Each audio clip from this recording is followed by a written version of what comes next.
Assalamualaikum warahmatullahi wabarakatuh.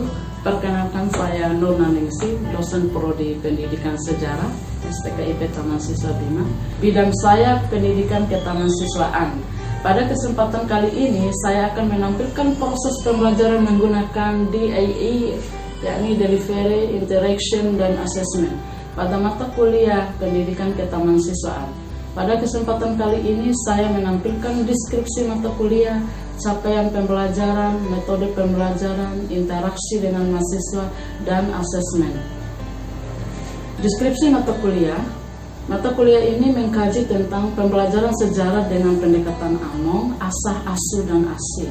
Kemudian pengertian ketahansiswaan, sejarah ketahansiswaan, biografi dan pemikiran, dan ajaran hidup Ki Hajar Dewantara.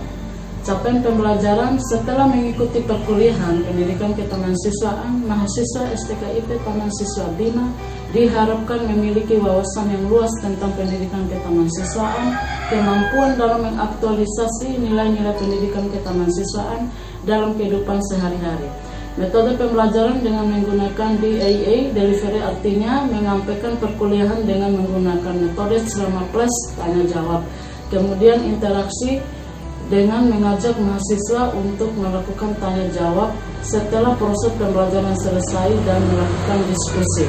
Selanjutnya pada aspek penilaian, setiap kontrak perkuliahan saya akan menjelaskan skema penilaian dengan bobot masing-masing. Ya baik, Assalamualaikum warahmatullahi wabarakatuh. Waalaikumsalam warahmatullahi wabarakatuh. Hari Senin saya akan menyampaikan materi terkait dengan MK Pendidikan Ketahansiswaan. Kalian sudah pernah lihat jadwalnya? Pernah. Berapa SKS? 2 SKS. 2 SKS. Ya.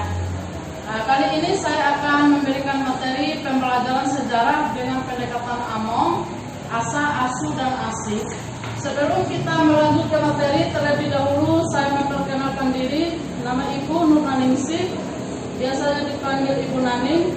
Nah, pada saat wisuda di Taman Siswa tanggal 27 Juli 2011, saya termasuk wisudawan terbaik pertama.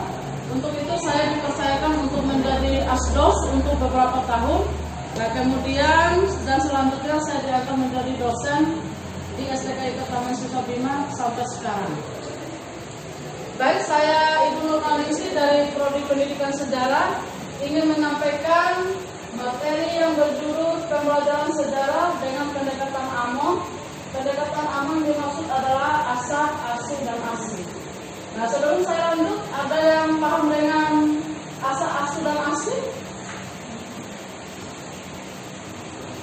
Karena tujuan saya menyampaikan pembelajaran ini adalah memberikan pemahaman kalian, pemahaman awal terkait dengan pembelajaran AMONG. Nah, dari namanya itu apa? Dari bahasa mana? Jawa. Bahasa Jawa ya? Baik. Ya, pembelajaran sejarah dengan pendekatan AMONG, asah, asih, dan asuh. Ini asah ini adalah dari bahasa Jawa yang bermakna mengasah.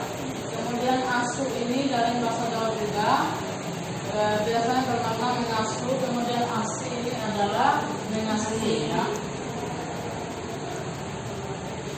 Ya, pembelajaran kali ini kita merujuk pada RPS selama 1 semester, dan ini tampilannya ya RPS itu. Nah, ini tampilannya RPS. RPS itu rencana pembelajaran semester. Ya. Nah, di sini bisa kita lihat materi dalam 1 semester itu apa aja ya. Nah, kita coba ke bawah ya.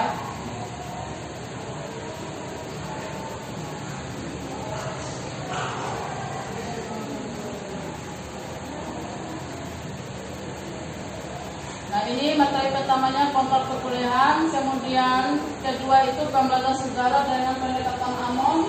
Ini ada di sini ya. Nah, terus ke bawah pengertian ketahansiswaan, biografi Ki Hajar Dewantara, ajaran hidup. Nah, bisa dilihat.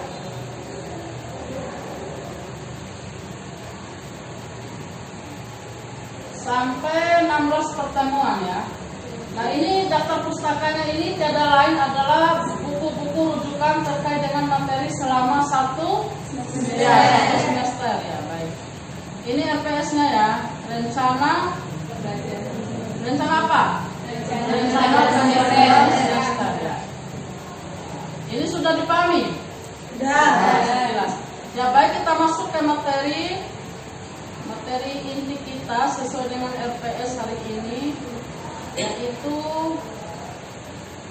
pembelajaran sejarah dengan pendekatan AMOM, asa, asi, dan asu ya.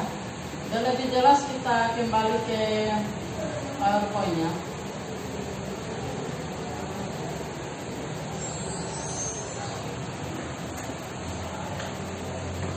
Ya, yang pertama kita merujuk pembelajaran di sekolah menerapkan metode ya, yang dari orang-orang asing ya, bisa dilihat di situ ya.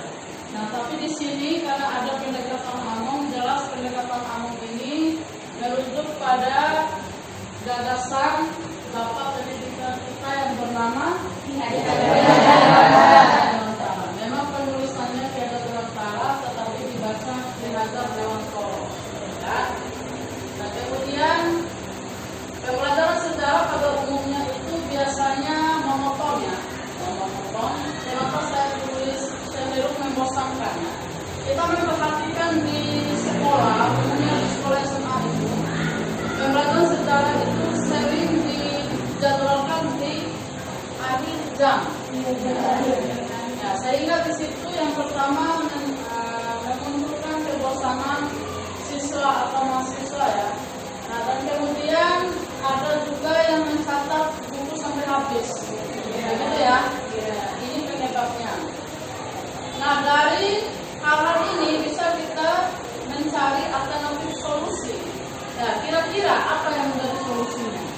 Ya, saya menawarkan ini solusi yang dimaksud adalah pembelajaran dengan menggunakan metode AMOM. Itu ya.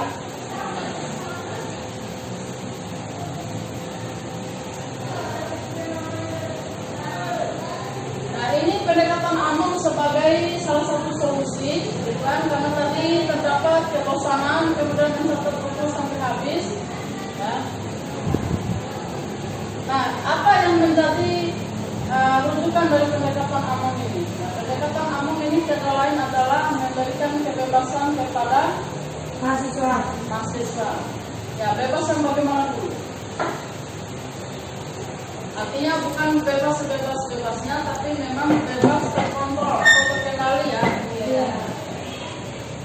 Nah, oke, kita pahami ini dari sistem AMOM memang ada ciri asa, asi, dan asu ya. Asa ini ya. Asa ini kita ibaratkan misalnya posisinya saya dosen ya, asa.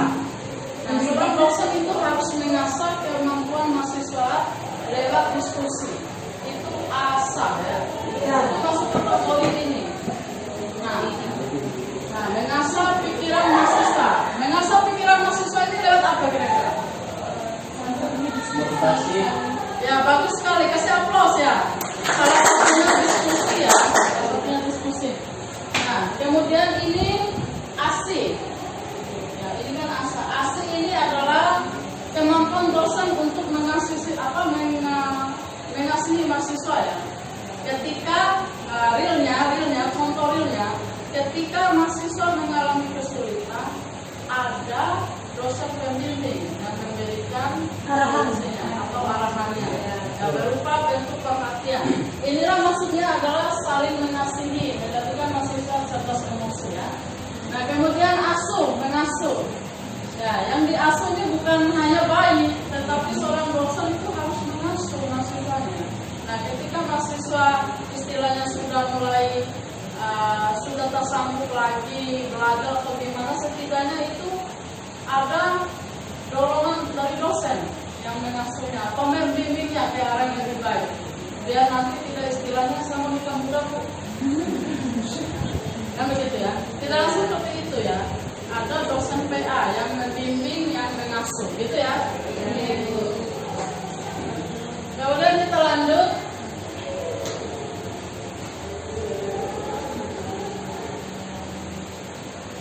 Ya, kemudian dalam hal pembelajaran kan? Nah, kemudian pendekatan Among itu harus berlandaskan dengan sistem Tuturi Handayani. Nah, sistem Tuturi Handayani ya. Ada yang masih ingat sistem Tuturi Handayani? Ya, biar itu coba siapa namanya, sebutkan namanya. Ayo. Assalamualaikum warahmatullahi wabarakatuh. Baik,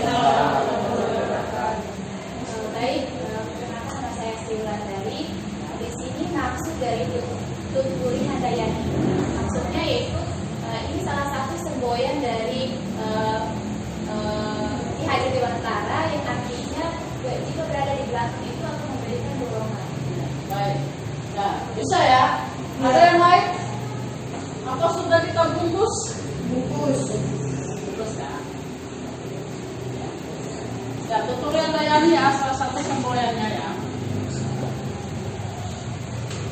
Nah, kalau dilihat bukan hanya Tuturi Handayani saja ya, 3 semboyan Ki Hajar Dewantara itu ada dalam bahasa Jawa itu Ingat Sosan Turoda, Ing Madya Manggung Karso dan Tuturi Handayani ya. 3 semboyannya itu ya. Iya. Oke, ada pertanyaan? Ayo ulang. Beda lagi kan? Ayo bertanya. Baik, pulang dulu ya. Iya. Assalamualaikum warahmatullahi wabarakatuh. Saya Sri Wulandari, Bu. Di sini saya ada sedikit pertanyaan. Ya. Kira-kira apa 3 semboyan dari Ki Hajar Dewantara ini sendiri? Beserta artinya, Ibu. Ya. Oke, pertanyaan menarik ya, kasih aplaus ya. Ya, memang tadi saya sudah menjelaskan memang ada 3 semboyan Ki Hajar Dewantara itu yang paling terkenal gitu. Bahkan sudah ada di logo Departemen Pendidikan. Nah, yang ada di logo Departemen Pendidikan itu salah satunya Tuturi Handayani. Ini sudah menasional, ini sudah ada ya di logo-logo. Kemudian kalau Anda lihat di baju-baju anak SD itu ada. Iya, ada. Cuman pertanyaan Mbak Ulan itu masuk ke kategori apa aja selain Tuturi Handayani ya? Ya. Kalau kita merujuk Tuturi Handayani ini masuk poin ketiga. Yang pertama itu adalah Ingarsa Samtulodo ya. Kalau orang Jawa itu bacanya Ingarsa Samtulodo gitu ya. Kalau penulisannya itu ada A, kalau ucapannya itu double O ya. Nah, kemudian Ing Madya Manggung Karso ya. Ya, ini berarti Ingarsa ini jika berada di depan seorang dosen itu memberikan teladan ya, suri teladan yang baik atau contoh yang baik, gitu ya. Ya. Nah, ketika dia menyampaikan sesuatu kepada siswanya, jangan berjudi. Nggak boleh begitu. Seandainya kalau dia berjudi itu otomatis dia juga tidak berjudi gitu. Nah, tapi di sini adalah jika berada di depan, dia memberikan suri teladan yang baik, ya, atau contoh yang baik. Nah, dalam bahasa Jawanya itu digugu lan ditiru. Apa yang menjadi perbuatannya, apa yang menjadi ucapannya, itulah suri teladan yang baik dari dosen tersebut, gitu ya. Nah, kemudian Ing Madya Manggung Karso ini, Madya ini tengah. Nah, ibaratnya ini depan, ini tengah. Nah, ini yang dulu di sini, jika berada di depan dia memberikan suri teladan yang baik. Oke. Jika berada di tengah dia memberikan apa kira-kira? Motivasi. Nah, itu baru Erlin, deretan Erlin. Jika berada di belakang dia memberikan dorongan. Coba kamu praktekkan. Dorong sama ini. Dorongan itu sama dengan arahan gitu kan. Jangan sampai nanti jatuh di jembatan bersama atau langsung sini kan. Nah, tidak bisa ya. Itu 3 semboyan Ki Hajar Dewantara. Atau ada lagi yang ingin bertanya seputar itu? Sudah dipahami? Depresi ya? Ya. Berhubung Ibu sudah menyampaikan materi dari awal, Ibu akan merefleksi satu dari materi. Ternyata pendekatan Among itu mampu memberikan kebebasan kepada mahasiswa untuk mengemukakan pendapat, ide atau gagasan. Nah, ada yang mau menanggapi?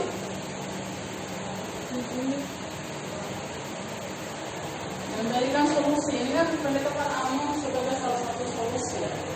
Artinya tidak hanya pembelajaran itu tuh tidak hanya berpusat pada dosen yang saja. Ya, dosen memberikan kesempatan kepada mahasiswa untuk mengemukakan pendapat, ide atau gagasan. Ya, bebas, bukan bebas masih bebas-bebasnya. Ya. Nah itu poin yang pertama. Yang kedua, ternyata 3 semboyan Ki-Hajar Dewantara itu sudah terkenal walaupun menggunakan bahasa Jawa. Nah ini ya. Ya contoh realnya asalkan mengasah pikiran. Contoh realnya mengasah pikiran mahasiswa dalam diskusi. Nah, setiap dosen itu dia akan membagi ini berapa kelompok ini. Misalnya ini kelompok 1. Kelompok 1. Ini kelompok 2. Ini kelompok 3. Buat dan kelompok. Kemudian salah satu dari kelompok ini adalah ada ketuanya yang menyampaikan makalah selama 10 menit di sini dengan topik yang berbeda. Misalnya kelompok ini membahas Tuturi Handayani, ini atau Santoso, kemudian Kinerja Motivasi. Nah, setiap kelompok itu dibagi ya. Nah kemudian selanjutnya apa? Kalau sudah dipresentasi, didiskusikan. Ya, didiskusikan. Nah, pada saat diskusi itu saya sebagai dosennya itu menilai sampai mana. Ya, materi ini jelas merujuk pada rencana pembelajaran semester ya, RPS seperti tampilan di atas. Nah, setelah mengikuti perkuliahan ini diharapkan mahasiswa memiliki wawasan yang luas tentang pendidikan kemahasiswaan, memiliki pemahaman yang komprehensif tentang sejarah tokoh Islam dan sejarah tokoh nasional, dan memiliki kemampuan mengaktualisasi nilai-nilai pendidikan kemahasiswa dalam kehidupan sehari-hari. Nah itu capaian pembelajaran mata kuliah kemahasiswaan. Nah dilihat dari materi-materinya itu, materi itu terdiri dari 16 kali pertemuan. Sampai pertemuan ke-7 itu ujian tengah semester, kemudian pertemuan selanjutnya itu adalah UAS. Dan kesimpulan dari materi ini yang pertama adalah bahwa pendekatan atau pembelajaran Among itu adalah kata lain memberikan kebebasan kepada mahasiswa untuk mengemukakan pendapat, ide atau gagasan, sehingga mahasiswa itu diberi kebebasan ya untuk mengeksplorasi ya. Dan selanjutnya ada 3 peran dosen di situ. Yang pertama sebagai Tuturi Handayani, kemudian yang kedua Inasa Santoso, dan selanjutnya Kinerja Motivasi. Ya. Jika berada di depan dia memberikan suri tauladan atau contoh yang baik. Kemudian jika berada di tengah dia motivator. Motivasi. Ya. Jika berada di belakang dia memberikan arahan. Di situ dikenal dengan Tuturi Handayani. Ada satu mahasiswa yang memberikan kesimpulan sebelum kita tutup. Ayo Musami. Baik, assalamualaikum warahmatullahi wabarakatuh. Perkenalkan, nama saya Nursani. Saya akan memberikan kesimpulan dari mata kuliah hari ini, yaitu pendidikan ketamahasiswaan.